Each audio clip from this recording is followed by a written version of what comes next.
من تازه فهمیدم ما یه چیزایی تولید میکنیم جهان نمیتونه. الان استاندارد ما پراید رو تایید کرده، هیوندای رو تایید نکرده. گفته نه این چراغ جلوش مشکل داره. فهمیدن مسئولین ما، اونا نمیفهمن. هیوندای، کیا، نیسان، گاو و حالیشون نیست. ماشین فرستادن ایران، استاندارد ما تایید نمیکنه وارد بشه.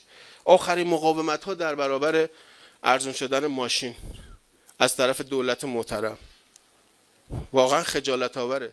جن زدید با تولید داخلیتون، هم به محیط زیست، هم به زندگی ما، هم به اقتصاد ما.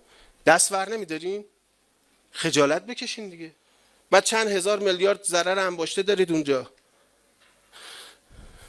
سالی 15,000 نفر حداقل کشته جاده‌ای دارید سر صحنه که یه بخش عمدهش به خاطر بیکیفیتی ماشینه. بابا کامیون زده به ماشین، پرایده نیست، دارن میگردن.